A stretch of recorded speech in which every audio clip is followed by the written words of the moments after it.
Praise the Lord. आप सभी को जय मसीह की। प्रभु आप सभी को आशीष दे। मसीह संदेश चैनल पर आप सभी का स्वागत है। मेरा विश्वास है कि आप परमेश्वर के वचन से प्रेम करते हैं, इसीलिए आप वचन को सुन रहे हैं। कृपया इस संदेश को पूरा सुने ताकि आपको संदेश समझ आ सके।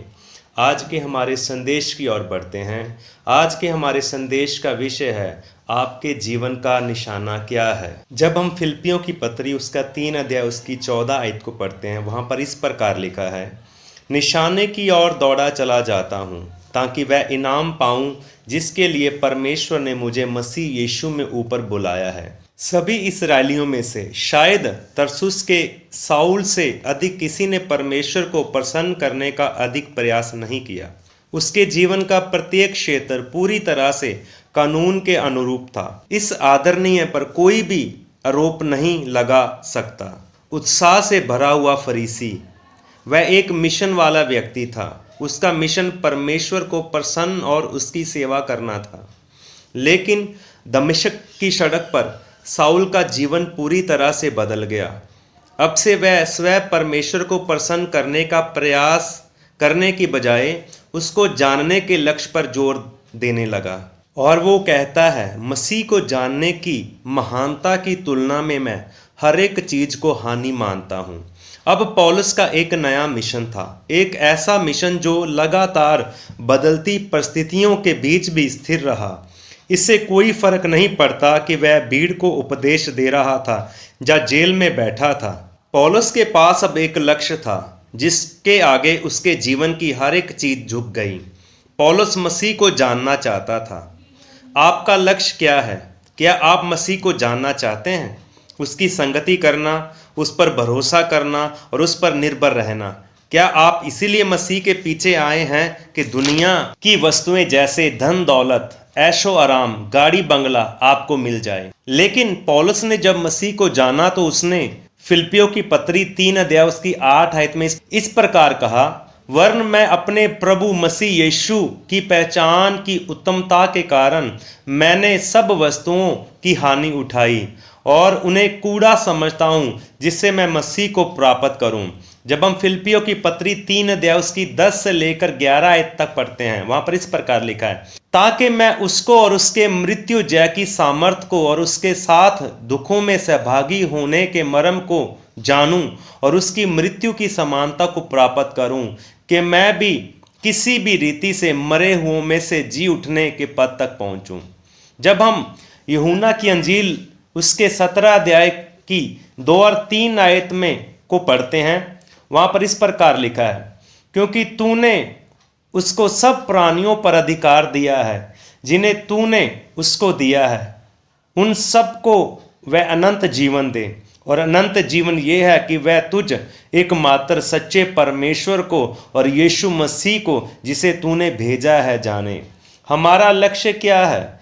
सिर्फ संसार की वस्तुएं प्राप्त करना नहीं, हमारा लक्ष्य अनंत जीवन होना चाहिए। और वह अनंत जीवन सिर्फ यीशु मसीह को जानने से मिलता है। किसी पास्टर को, किसी प्रॉफिट को, किसी अपोस्टल को या किसी चर्च को जानने से या उसका मेंबर होने से नहीं मिलता। जैसे पौलुस भी फरीसी था, उनकी मंडली का मेंबर था, लेकिन जब उसने सच्चाई को जाना तो उसने अपने जीवन की सब बातों को कूड़ा करकट समझा और उसको पता चला कि अगर उसने अनंत जीवन पाना है तो उसे यीशु को जानना सबसे ज़्यादा जरूरी है। इसीलिए उसने अपना सारा कुछ छोड़कर प्रभु यीशु को जानने और उसकी क्रूस का प्रचार करने में लगा दिया।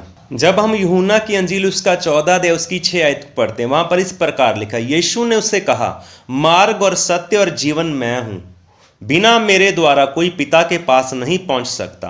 आप शायद ये भी भूल में होंगे कि मैं तो सबसे बड़े पास्टर को जानता हूं और उसकी कलीसिया में जाता हूं या जाती हूं, प्रार्थना भी करता हूं, दशमांश भी देता हूं, उपवास भी रखता हूं, संगति भी करता हूं, बाइबल भी पढ़ता हूं।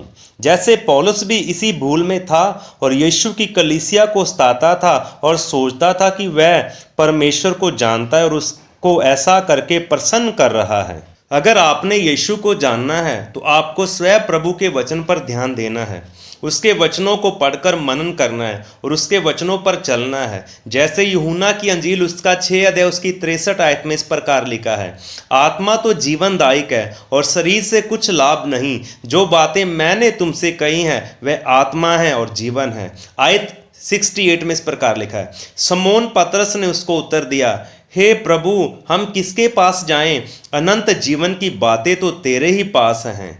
और जब हम यूहन्ना 14 की 20 में पढ़ते हैं, जिसके पास मेरी आज्ञा है और वह उन्हें मानता है वही मुझसे प्रेम रखता, और जो मुझसे प्रेम रखता है उससे मेरा पिता प्रेम रखेगा और मैं उससे प्रेम रखूंगा और अपने आप को उस पर प्रकट करूंगा। आज हमें अपने जीवनों को जांचना है।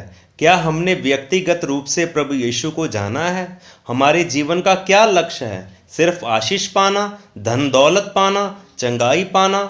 इन चीज़ों को प्राप्त करके भी हम नरक में जाएंगे बिना यीशु को जाने तो उसका क्या लाभ होगा? हमें धरती पर थोड़े दिन की आराम की जिंदगी जीकर और अनंत काल का नरक में जीवन बताना अच्छा निर्णय नहीं है। इसीलिए आज अपने जीवन को जांचिए और प्रभु से प्रार्थना करें, प्रभु मुझे आपको जानना है, मुझे आप चाहिए, मुझे दुनिया की वस्तुओं से बढ़कर आप चाहिए। आप मेरी सहायता करें आपको जानने में। प्रभु यीशु मसीह के नाम से मांगते हैं, आमीन। अगर आपने इन वचनों के द्वारा आशीष पाई है, इन वचनों को दूसरों से भी शेयर करें और आशीष का कारण बने। और अगर आप इस चैनल पर नए हैं तो इस चैनल को सब्सक्राइब करें। प्रभु आप सभी को आशीष दे। God bless you.